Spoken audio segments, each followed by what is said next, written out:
Hello friends, welcome to history classes. और friends, ये मेरा नेट एग्ज़ाम से रिलेटेड हिस्ट्री का ऑफिशियली यूट्यूब का चैनल है। तो अपने इस चैनल पर आज हम जिस टॉपिक के बारे में बात करेंगे ये है मिडीवल हिस्ट्री से मध्यकालीन साहित्य जो है हमारा, उसका तो साहित्यिक इतिहास है, उसके बारे में थोड़ा सा हम आज डिटेल में पढ़ेंगे। तो अगर आप फ्रेंड्स मेरे इस चैनल पर न्यू है तो प्लीज़ सब्सक्राइब कर लो, बेल आइकन को दबा लो, नोटिफिकेशन आपको टाइम पर मिलता रहेगा। इसके अलावा आप मुझे अनअकैडमी की लर्निंग ऐप को डाउनलोड कर वहाँ पर फॉलो कर सकते हो। तो वहाँ पर भी आपको डिटेल्स में टॉपिक मिल जाएंगे, फ्री ऑफ कॉस्ट है। आपको अगर पीडीएफ चाहे तो मेरा टेलीग्राम चैनल ज्वाइन कर लेना, आपको वहाँ पर पीडीएफ भी मिल जाएंगे। तो दोनों का लिंक डिस्क्रिप्शन में दिया हुआ है, तो प्लीज़ आप एक बार जाकर देखिए, अपनी प्रिपरेशन अच्छी तरह से कीजिए। क्योंकि आपकी मुझे पता है कि अगर आप वहाँ पर जाकर लेसन्स देखोगे तो एक ही जगह पर आपको बहुत सारा जो कंटेंट है मिल जाएगा, तो आपकी प्रिपरेशन और भी अच्छी तरह से हो जाएगी, तो आपको कहीं और जाने की ज़रूरत नहीं पड़ेगी। तो प्लीज़ जाइए और अपनी प्रिपरेशन अच्छी तरह से कीजिए। तो स्टार्ट करते हैं हम आज के हमारे टॉपिक को, जो बताया गया है कि मध्यकालीन भारतीय इतिहास के जो साहित्यिक स्रोत हैं उनके बारे में है। तो थोड़ा सा जानते हैं। तो मध्यकालीन जो भारतीय स्रोत है जो हमारा, तो इसके बारे में बताया गया है कि ये महत्वपूर्ण एक पर्याप्त स्रोत है, क्योंकि इसमें ये बताया गया है कि जो इतिहासकार थे उसके बारे में है कि जो इतिहासकार थे वो शासकों के शासनकाल में रहे थे। तो वहाँ पर उन्होंने जो चीज़ें अनुभव की हैं, उन चीज़ों को जो जाना है उसको एक वर्णन के रूप में हम तक पहुँचाया है।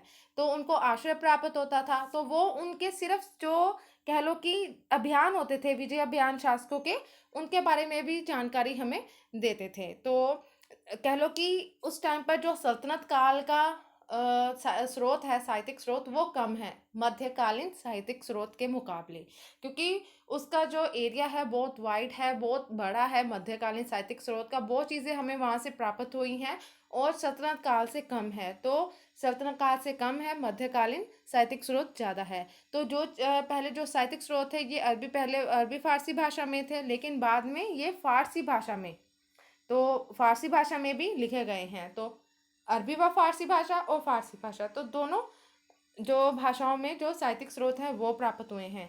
लेकिन जो इतिहासकार थे उन्होंने उनके राजनीतिक और सैनिक गतिविधियों के बारे में बताया है, लेकिन जो उनके सामाजिक स्थिति थी, आर्थिक स्थिति है, उसके बारे में जो जानकारी है वो कम प्राप्त हुई है। तो जो साहित्य इतिहासकार थे उन्होंने जो भारत विदेशी थे, भारत में आए थे जो विदेशी लोग, तो उनके जो चीज़ें उन्होंने भी अनुभव की, अपना जो वर्णन दिया है, विवरण दिया है, संपूर्ण जो चीज़ें अनुभव के बारे में उन्होंने जो भारत में की थी, तो उनका भी सहारा लेकर जो चीज़ें हैं वो लिखी गई हैं। जो आज हम उन चीज़ों को जानकारी है, हम उन चीज़ों के बारे में हम उन चीज़ों को जानते हैं। तो आज हम थोड़ा सा उनको डिटेल के साथ पढ़ेंगे। तो जिसमें पहला क्या आ जाता है, पहले है राजतरंगिणी। तो राजतरंगिणी जो है, इसको कब से कब तक लिखा गया था? 1148 से 1150 के बीच इसको संस्कृत भाषा में लिखा गया था। कलहन की राजतरंगिणी को इसमें महाभारत काल से लेकर 1151 तक का जो आरंभिक काल है, कश्मीर के प्रत्येक शासक के काल की जो घटनाएं हैं वो इसमें जो वर्णित है उसके बारे में जानकारी मिलती है। इसमें 120 छंद दिए गए हैं, जिसमें राजा कलश और कश्मीर के राजा और जो अनंत देव हैं उस टाइम पर जो उसका जो शासन था, कुशासन था, उसके बारे में जानकारी मिलती है।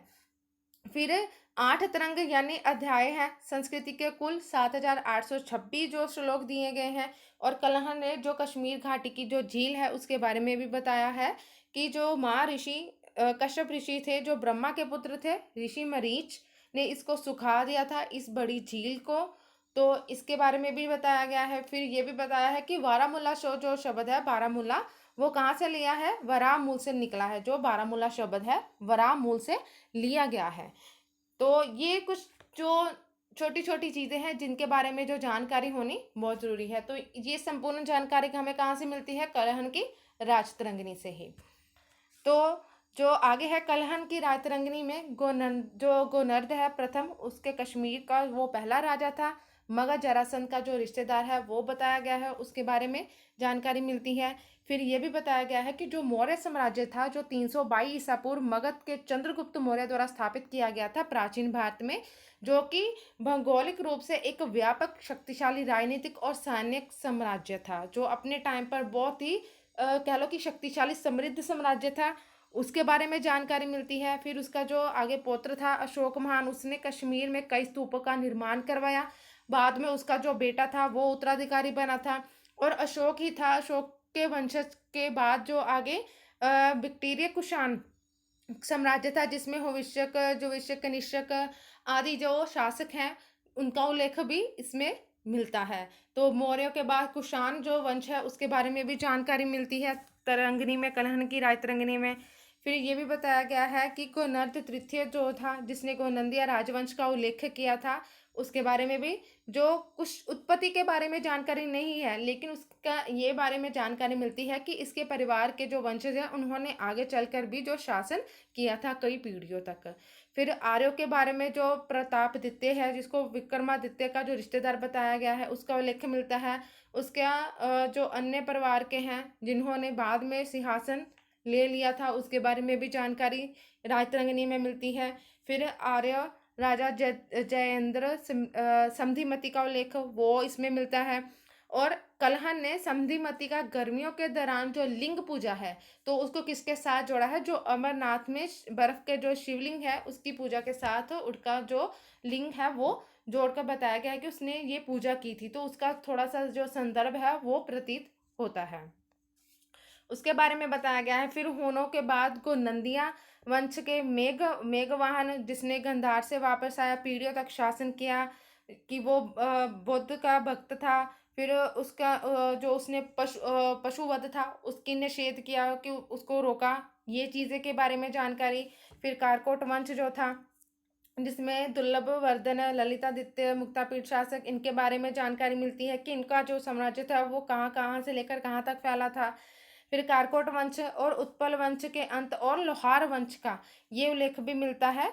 और अत्यंत महत्वपूर्ण जानकारी कि 712 ईसा में मुस्लिम आक्रमण, जो 1000 ईसा के आसपास महमूद गजनवी के आक्रमण की राजनीतिक और ऐतिहासिक प्रभावों का भी जो वर्णन है वो इसमें देखने को मिलता है।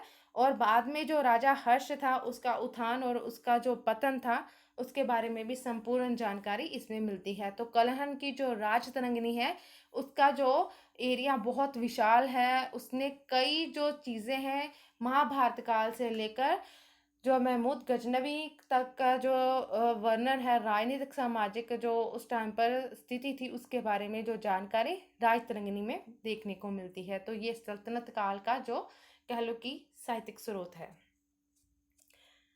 आगे है रामचरितमानस। तो रामचरितमानस क्या है, संस्कृत भाषा में लिखा हुआ ये एक महाकाव्य है। सिंपल संध्या का नंदी के द्वारा लिखा गया है और 1050 से 1150 ईसा तक बंगाल के जो पाल वंश का जो वर्णन है वो इसमें देखने को मिलता है। तो इसमें रामायण और राजा रामपाल की जो कहानी वो एक साथ लिखी गई है, रामपाल की प्रशंसा की गई है। और इसमें सिंपल है कि बंगाल के पाल वंश के राजा महिपाल द्वितीय, उसके उत्तराधिकारी, फिर उसके द्वारा हत्या कर उसका लेकर मदन पाल के शासन तक का जो उल्लेख है वो मिलता है। तो पाल वंश के बारे में जो जानकारी है, संपूर्ण वर्णन है, वो रामचरितमानस में देखने को मिलता है, जो संध्या नंदी के द्वारा रचित है। आगे है बल्लाल चरित्र। बल्लाल चरित्र जो है ये आनंद भट्ट के द्वारा रचित रचना है और इसने सेन वंश, बंगाल के जो सेन वंश थे, जिन्होंने 1160 से 1179 तक जो इन्होंने दूसरा शासक था भल्लाल सेन, उसके द्वारा वर्णन जो वो मिलता है, उसके बारे में जो जानकारी है वो इसमें देखने को मिलती है। तो ये भी बताया गया है कि वो एक लेखक था, उसने 2 पुस्तकें लिखी थी, जो दान सागर थी और अद्भुत सागर जैसी ये पुस्तकें भी भल्लाल सेन के द्वारा लिखी गई थी। तो भल्लाल चरित्र में इसके बारे में जानकारी मिलती है। फिर आगे है कि पृथ्वीराज रासो। पृथ्वीराज रासो जो है ये चांद बरदाई के द्वारा लिखा गया है, पृथ्वीराज रासो, और ये एक महाकाव्य है। तो क्या है, महाकाव्य जो चौहान राजा पृथ्वीराज तृतीय के जीवन का जो वर्णन है वो इसमें देखने को मिलता है। फिर अजमेर और दिल्ली पर जो 1165 से 1192 तक का जो उसने शासन किया था उसके बारे में बताया गया है। तो ये जो चांद बरदाई था ये पृथ्वीराज का कवि भी था उसके दरबार में और उसका मित्र भी था। तो 2500 पृष्ठों का जो एक वृद्ध ग्रंथ है ये पृथ्वीराज रासो। और जो इसका अंतिम भाग था उसका जो पुत्र था जलहन द्वारा ये पूर्ण किया गया था। स्टार्टिंग किसके द्वारा हुई थी, चांद बरदाई के द्वारा, लेकिन जो उसका पूरा किया गया था वो उसके पुत्र के द्वारा किया गया था। पृथ्वीराज उसके संयोगिता का प्रेम, फिर बाद में उसको शहाबुद्दीन द्वारा उसको जो बनाकर गजनी ले जाना, तो ये सब जो चीज़ें हैं वो इसमें जो जानकारी है वो भी देखने को मिलती है, और शहाबुद्दीन गौरी को मारने का जो उल्लेख है वो भी इसमें मिलता है पृथ्वीराज रासों में। तो इसके बारे में आगे है कि वीर रस का ये सर्वश्रेष्ठ काव्य है, जो हिंदी का एक प्रथम महाकाव्य भी इसको कहा गया है। पिंगल भाषा में है, लेकिन बाद में इसको ब्रिज भाषा में इसको विकसित किया गया था। इसमें विलास प्रियता और राजकुमारियों के अपहरण, फिर विवाह के लिए लड़े जाने वाले जो युद्ध थे उसके बारे में जानकारी वर्णित है इसमें। तो इसके अलावा कुछ अन्य और भी जो रचनाएं हैं जो इस काल से रिलेटेड हैं, जिसमें आ जाता है कुमारपाल चरित्र की रचना 12वीं सदी में जयसिंह ने की थी, और इसमें अहनलवाड़ा के जो शासक हैं कुमारपाल की जो कुमारपाल का वर्णन वो इसमें देखने को मिलता है कुमारपाल चरित्र में। फिर है आगे गढ़वाहों की जो रचना है ये वाक्यपति राज के द्वारा की गई थी, और इसमें कन्नौज के राजा यशोवर्मन के युद्ध, विजय चालुक्य वंश के शासन जो किया था उसका जो अंतिम समय की जानकारी वो इसमें मिलती है। फिर नवसांसिक चरित्रम जो पद्म गुप्त परिमल ने लिखा था, वाक्यपति मुंज ने इसको आश्रय दिया था। तो परमार वंश के बारे में जो इतिहास है उसके बारे में जानकारी मिलती है, वर्णित है। फिर विक्रमादेव चरित्र की रचना 1079 से 1126 ईसा के बीच वेलन के जो उस नाम का कवि था उसके द्वारा की गई थी, और कल्याणी के चालुक्य वंश के इतिहास के जो बारे में जानकारी है वो इसमें मिलती है। तो ये कुछ जो सल्तनत काल के कुछ जो रचनाएं थी, जो ऐतिहासिक स्रोत थे जो हमने जाने हैं। तो आगे हम पढ़ेंगे अरबी और फारसी जो मध्यकालीन भारतीय जो साहित्यिक स्रोत हैं उसके बारे में। तो जिसमें आ जाता है चाचनामा। चाचनामा ये मध्यकालीन इतिहास का महत्वपूर्ण स्रोत है। अरबों की जब सिंध विजय हुई थी 712 ईसा में, तब ये उसके बारे में जो जानकारी है इसमें मिलती है। तो ये अरबी भाषा में लिखा गया है, लेकिन इसके लेखक जो था उसका जो नाम है वो नहीं मिलता है, क्योंकि जो मोहम्मद बिन कासिम था जो उसके साथ ये सिंध आया था, तो चाच का जो पुत्र था दाहिर, उसके समय उस समय ही सिंध का वो शासक था, तो जिसके नाम पर ही उसने इस रचना का जो नाम था चाचनामा वो रख दिया था। तो बाद में नासिर उद्दीन कुबाचा के समय में इस पुस्तक को फारसी भाषा में लिखा गया था, किसके द्वारा? मोहम्मद अली बिन अबू बकर कूफी ने इसको फारसी में बाद में अनुवादित कर दिया था। तो ये सिंध विजय पर जो रचना थी उसके बारे में जानकारी मिलती है, और चाच का पुत्र जो दाहिर उस समय सिंध का शासक था उसके नाम पर ही इसका नाम चाचनामा रखा गया था।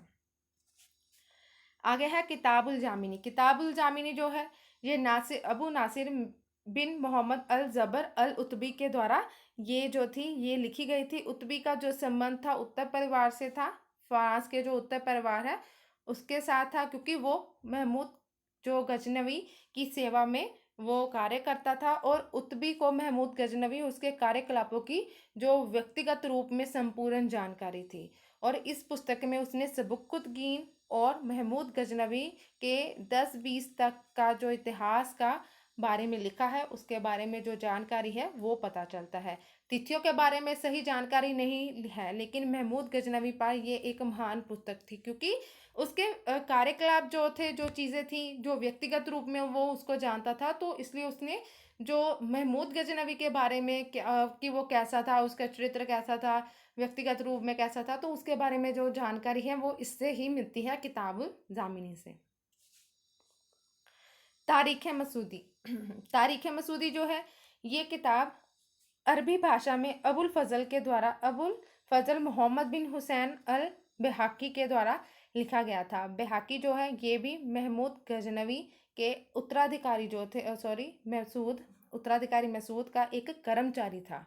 तो इसने भी 1059 ईसा तक गजनी के जो वंश था उसका जो इतिहास था, गजनी वंश का इतिहास के बारे में, उनका जो शासनकाल किस प्रकार था, उसका जो चरित्र था, वो संपूर्ण जानकारी इसमें मिलती है तारीख मसूदी में, जो अबुल फजल मोहम्मद बिन हुसैन अल बेहाकी के द्वारा लिखा गया था। आगे है तारीख हिंद। तारीख़ जो हिंद है ये कौन सी भाषा में है? ये फ़ारसी भाषा में है और इसके कुल 80 अध्याय हैं। बाद में इसको अंग्रेजी में अनुवादित किया गया था एडवर्ड सी सुचाओ ने अल्बेरुनी इंडिया के नाम से, इन अकाउंट ऑफ रिलीजन नाम से। तो हिंदी में इसको रजनीकांत शर्मा ने इसको अनुवादित किया था, हिंदी में अनुवादित। तो विषय क्या था? विषय था उस टाइम के भारत में समाज और संस्कृति थी, किस प्रकार की थी। तो अबू रेहान मोहम्मद बिन अल बैरूनी जो 1973 से 1048 तक का जो उसका काल है, उसके दौरान वो फारसी और अरबी भाषा में लिखा गया था, क्योंकि वह एक फारसी और अरबी भाषा के विद्वान लेखक थे, वैज्ञानिक और धर्मज्ञ तथा विचार उनसे रिलेट करते थे, जैसे चिकित्सा, तर्कशास्त्र, गणित, धर्म दर्शन, धर्मशास्त्र की भी अच्छी इनको इन जो चीज़ों के बारे में भी जानकारी, अच्छी नॉलेज थी इनको, अल-बैरूनी को। तो गजनी के महमूद जिसने भारत पर कई बार आक्रमण किए थे, उसके अभियानों में वह सुल्तान के साथ था। तो सुल्तान के साथ ही उसने इस चीज़ को पूरा देखा था, संस्कृत सीखी और हिंदू धर्म और दर्शन का भी उसने अध्ययन किया। तो वो भारत में भी आया था, तो भारत में आकर उसने संस्कृति को सीखा, हिंदुओं का धर्म किस प्रकार था उसके बारे में जानकारी रखी, फिर पूरे जो दर्शन था, हिंदू धर्म और दर्शन था, उसका भी उसने संपूर्ण अध्ययन किया था अल-बैरूनी ने। तो अरबी भाषा की किताब में तिथियों का सटीक वर्णन भी किया है और 11वीं शताब्दी में भारत में जो हिंदू धर्म, साहित्य और विज्ञान की जानकारी भी इसमें मिलती है। तो भारत की स्थिति का विस्तार से उसने वर्णन किया है, जब महमूद गजनवी का जो आक्रमण हुआ था उस टाइम के बारे में। तो ये किताब पर उसने भारत की जलवायु किस प्रकार थी, प्राकृतिक स्थिति क्या थी, मुद्रा प्रणाली कौन सी थी, माप तोल किस प्रकार होता था, भारतीय समाज कैसा था, उनके रीति रिवाज कैसे थे, त्योहार किस प्रकार मनाए जाते थे, कौन कौन से उत्सव होते थे, खान पान किस प्रकार का था, वेशभूषा वो किस प्रकार की पहनते थे, वर्ण व्यवस्था किस प्रकार की थी, किस प्रकार जाति थे, वर्ण कितने वर्ण थे, वेद कौन से थे, वेदांत कैसा था, दर्शन, पुराण, शास्त्र, धर्म, संपूर्ण जो चीज़ें हैं उसके बारे में उसने विस्तार रूप से बताया था, क्योंकि उसने यहाँ आकर संस्कृति को सीखा था, धर्म और दर्शन का अध्ययन किया था। तो इस चीज़ के बारे में उसने बड़े ही विस्तार से, बड़े ही सही तरीके से जो जानकारी है वो बयान की है। तो विषय उसका यही था, भारतीय समाज और संस्कृति के बारे में। तो उसने भारतीय राजनीतिक को स्थिति को भी निम्न लिखा है। तो उसने जानकारी बड़े ही विस्तार रूप से, बड़े अच्छे ढंग से दी है। आगे है ताजुल मासिर। ताजुल मासिर जो है ये हसन निज़ामी द्वारा लिखा गया है, मोहम्मद गौरी के साथ जो भारत में आया था। और ये पुस्तक दिल्ली में सल्तनत काल से प्रारंभिक वर्षों की जानकारी का मुख्य स्रोत है, कि जो प्रारंभिक वर्ष थे दिल्ली से सल्तनत काल तक के जो प्रारंभिक वर्षों के बारे में ये जानकारी देती है। तो इस पुस्तक में 1192 के जो तराइन के युद्ध हुआ था 1228 तक का, उसके बारे में कुतुब एकब और इल्तुतमिश के इतिहास के बारे में जानकारी मिलती है। तो अरबी और फारसी ये दोनों भाषा में मिलता है ताजुल मासिर, जो लिखा गया था हसन निज़ामी के द्वारा। आगे है तबाकत नसीरी। तबाकत नसीरी ये 1260 ईसा में मिनहाज अल सिराज जुजानी के द्वारा फारसी भाषा में लिखा गया था। जैसे कि हमने पढ़ा है कि अरबी और फारसी दोनों भाषा में मिलते हैं, तो ये फारसी भाषा में लिखा गया था। और ये पुस्तक भारत पर में जो मोहम्मद गौरी का जो आक्रमण का हुआ था उसके बारे में ये वर्णित करती है। और मिनहाज नासिरुद्दीन महमूद के शासनकाल में मुख्य काजी और इतिहासकार था। तो इतिहासकार के रूप में ही उन्होंने जो चीज़ें देखी वो बयान की है। इसने गौरी राजवंश, गौरी सिलसिला भी लिखा और 23 अध्याय हैं, तबाकत नसीरी के 23 अध्याय हैं। और इसको दिल्ली में सल्तनत काल के इतिहास का ये महत्वपूर्ण स्रोत है उसको जानने का। और तबाकत नसीरी ही 1229 से 30 के दिल्ली के सुल्तान के खिलाफ बंगाल में जो खिलजी विद्रोह भी हुआ था उसके बारे में भी जानकारी इस स्रोत के द्वारा ही हमें मिलती है। तबाकत नसीरी जो मिनहाज अल सिराज जुजानी के द्वारा लिखा गया था 1260 में। तो ये पुस्तक जो थी वो आगे इसको कई खंडों में विभाजित किया गया था। तो हर एक चीज़ को अलग अलग खंड में बयान किया गया था। जैसे कि खंड 11 है, इसमें सुबुकुद्दीन से मुस्लिम खुसरो खुसरो मलिक तक के गजनी साम्राज्य का इतिहास है। फिर खंड 17 में गौरी वंश का जो 1215 में उदय और उसके जो सुल्तान अलाउद्दीन के साथ तक का जो अंत है वो मिलता है। खंड 19 में गौरी सुल्तान, सैफुद्दीन सूरी, कुतुबुद्दीन ऐबक तक का जो इतिहास वो। 20 में जो खंड 20 है उसमें ऐबक का इतिहास, 1226 से इल्तुतमिश का इतिहास, तो ये जानकारी मिलती है।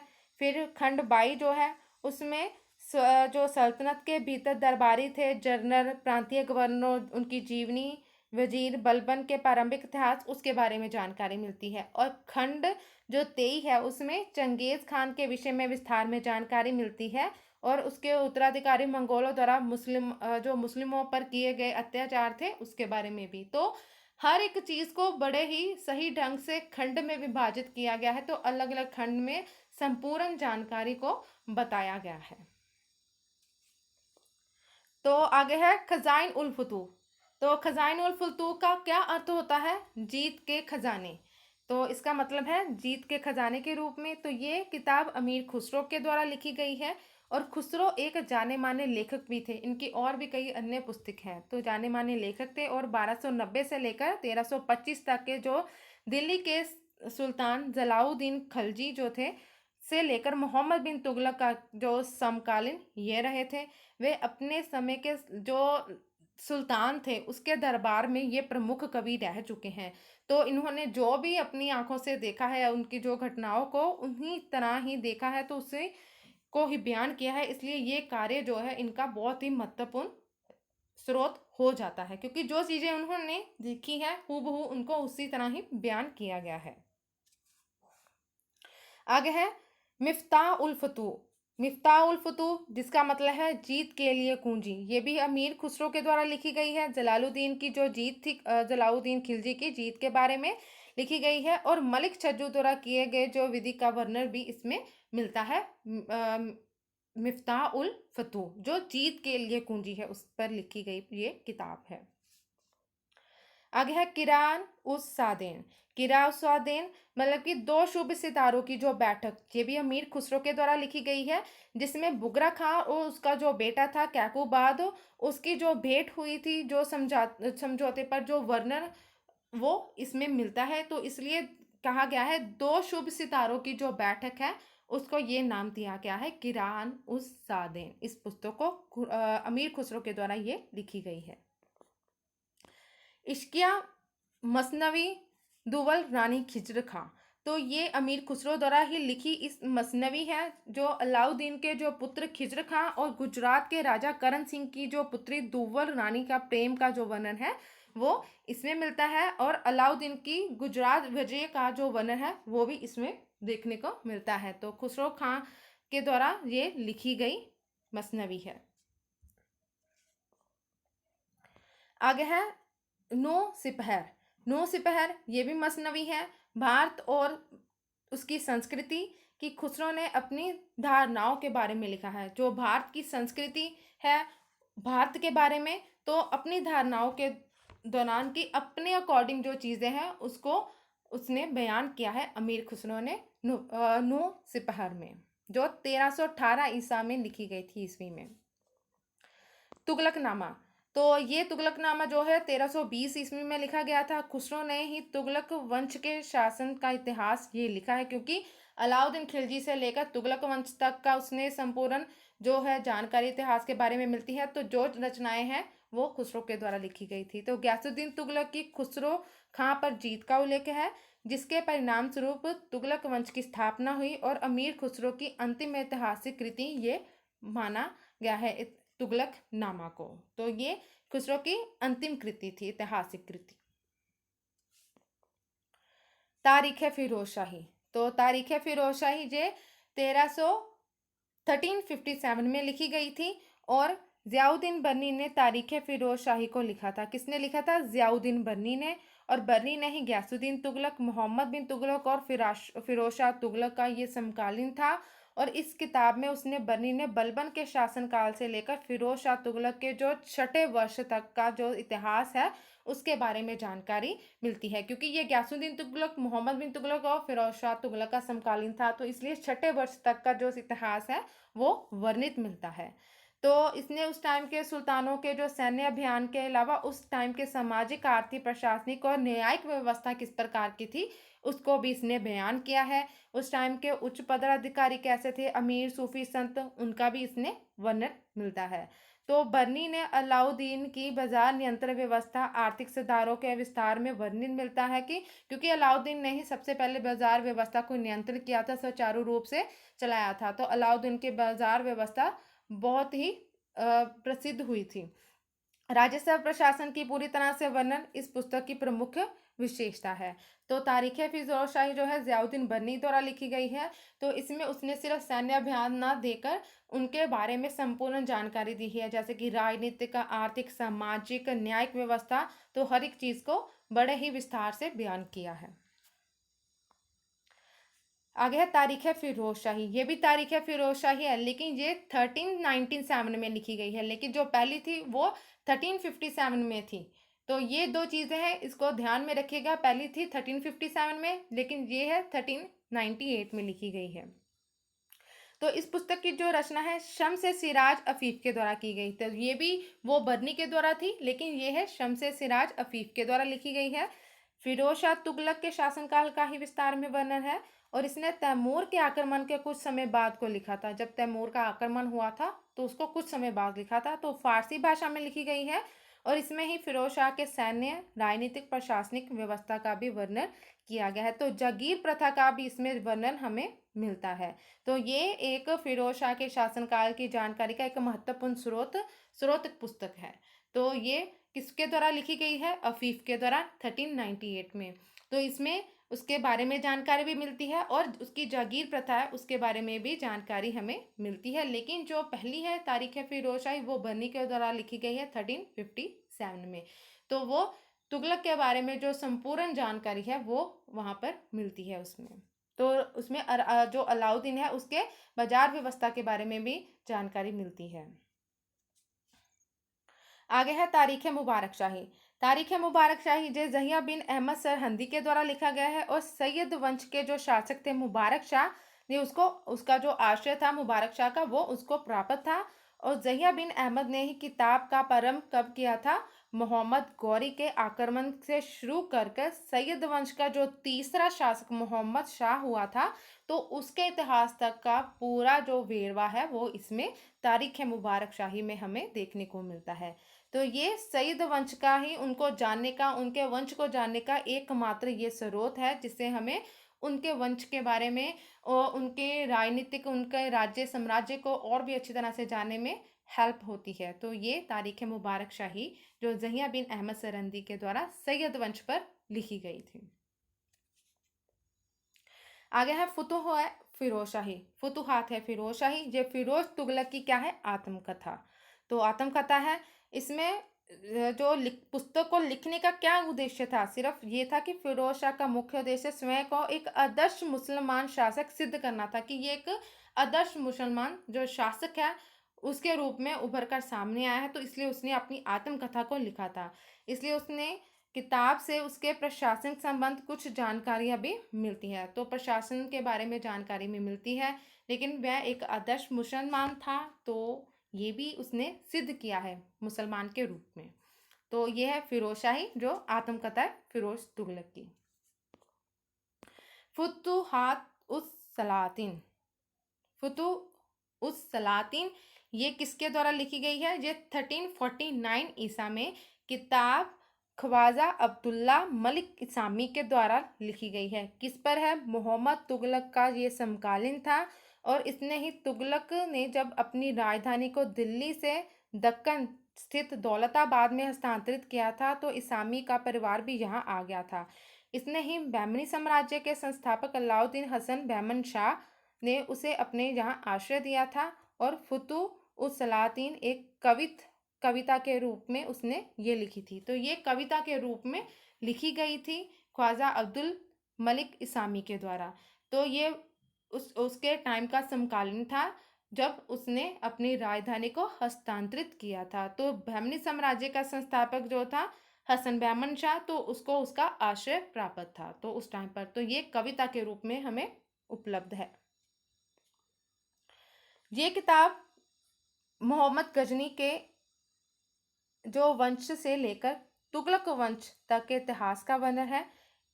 कब से लेकर? मोहम्मद गजनवी थे। तो गजनी के वंश से लेकर तुगलक के वंश तक का जो जानकारी वो इसमें मिलती है। किताब दक्कन के इतिहास का महत्वपूर्ण स्रोत देती है। और इस्लामी महत्वपूर्ण तुगलक की किसी बात पर नाराज हो गया था, जो इस्लामी था, तो उसने तुगलक से कोई कामों को इस्लाम के सिद्धांतों के खिलाफ बताया, क्योंकि उसने कुछ काम ऐसे थे जो क्या थे, इस्लाम के खिलाफ थे। तो उसने ये बताया है। बाद में कई इतिहासकार जैसे कि बदायूनी हो, फरिश्ता हो आदि ऐसे जो लेखक हैं, उन्होंने फुतूहात उस सलातीन की मदद ली है अपने लेखन को लिखने के लिए। तो ये जो जानकारी है ये क्या है, मोहम्मद गजनी से लेकर तुगलक वंश तक का तो संपूर्ण जानकारी देती है। इसमें जो तुगलक के कुछ ऐसे काम थे उनको भी उसने बयान किया है जो उसको पसंद नहीं आए थे। तो कुछ ऐसे इतिहासकार हुए हैं जिन्होंने अपने लेखन को लिखने के लिए इस चीज़ का भी सहारा लिया था। आगे है रहला। रहला रहला का जो अर्थ होता है इब्न बतूता यात्रा। तो इब्न बतूता जो था ये मोरक्को अफ्रीका का एक यात्री था। इसने यात्राएं की थी। तो यो यात्राएं इसने की थी, तो जो चीज़ें अनुभव की थी, तो एक जो किताब के उसको शक्ल दी गई थी, तो उसको उसने ना दिया था रहला, मतलब यात्रा। तो यात्रा में जो जानकारी उसको मिली थी उसने उसको बयान किया था अपनी पुस्तक में। तो इसने भारत में 14 वर्ष तक वो रहा था। मोहम्मद शाह तुगलक के शासनकाल में 10 वर्षों तक ये इसने काजी का काम किया था। तो जो भी इतिहासकार हुए हैं इनको किसी न किसी शासक का आश्रय प्राप्त हुआ है, उसके काल में रहे हैं, उसके काल को अच्छी तरह से जाना है, उसके साम्राज्य के बारे में, उसके स्थिति के बारे में। तो तभी ही हम इन चीज़ों को आज पढ़ पा रहे हैं। सुल्तान ने उसे किसी बात पर नाराज होकर उसे निकाल दिया था, परंतु जल्दी ही सम्राट को जब अपनी गलती का एहसास हुआ तो बाद में बतूता को चीन में यात्रा करने भेजा था। लेकिन बाद में जब वो चीन की यात्रा के लिए जा रहा था तो रास्ते में उसका जो जहाज था वो टूट गया, लेकिन वो भारत वापस आ गया। बाद में ये अपने घर कब कहाँ चला गया? अफ्रीका, मोरक्को, वहां पर ये वापस चला गया था। तो रहला का क्या मतलब होता है? यातनाएं। तो इसने 14 भारत में 14 वर्ष तक रहा था। तो 10 वर्ष तक का जो तुगलक था, मोहम्मद शाह तुगलक, उसके काल में इसने काजी का जो काम है वो किया था। तो जहाँ उसने अपनी यात्राएं रहला शीर्षक के अंतर्गत तो वर्णित किया है, तो जो अपनी यात्राओं का संपूर्ण वर्णन उसने किसमें किया है? रहला को एक शेप के रूप में दिया है।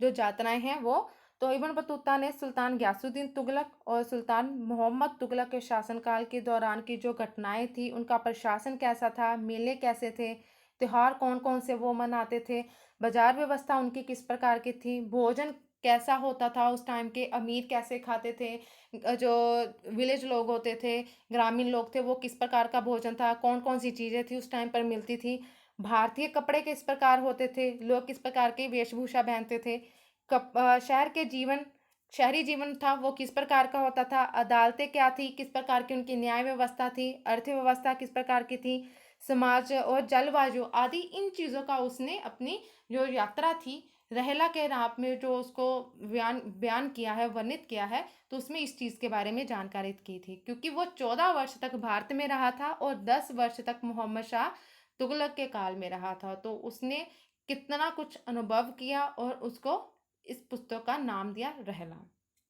तो उसने अपना ये काम अफ्रीका में रहते हुए किया था, पूरा किया था, क्योंकि जब वो चीन के लिए यात्रा के लिए जा रहा था तो जहाज उसका टूट चुका था। बाद में भारत आकर वो वापस अपने देश चला गया था, घर चला गया था। तो वहाँ पर उसने ही इसको संपूर्ण किया था। उसने भारत के किसी भी शासक को कोई प्रलोभन और भय नहीं था, इसलिए लेखक को भारतीय इतिहास के प्रमाणिक स्रोतों के रूप में माना जाता है। क्योंकि उसने जो भी चीज़ें देखी थी, कुछ जो गलत भी थी, सही, हर एक चीज़ को उसने अपनी पुस्तक में बयान किया था। उसको किसी चीज़ का, किसी शासक का भय नहीं था कि अगर वो इस चीज़ को गलत लिखे, किसी शासक का डर है तो वो उस चीज़ को बयान ना करे। नहीं, उसने जो सच था, सच को ही उसने हूबहू ऐसा ही अपनी पुस्तक में बयान किया है। तभी ही ये स्रोत जो है एक प्रमाणिक स्रोत के रूप में माना जाता है, साहित्यिक स्रोत सामग्री के रूप में उपलब्ध है।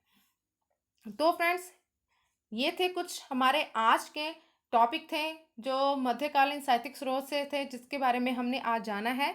तो आगे भी ऐसे ही और टॉपिक को हम डिटेल में पढ़ेंगे। तो ऐसे ही प्लीज़ देखते रहिए। अच्छे लगे तो लाइक करना, शेयर करना और कमेंट कर कर भी ज़रूर बताइएगा। फॉलो ज़रूर कर लेना मेरे इस चैनल को और अपने फ्रेंड्स को भी बताइएगा।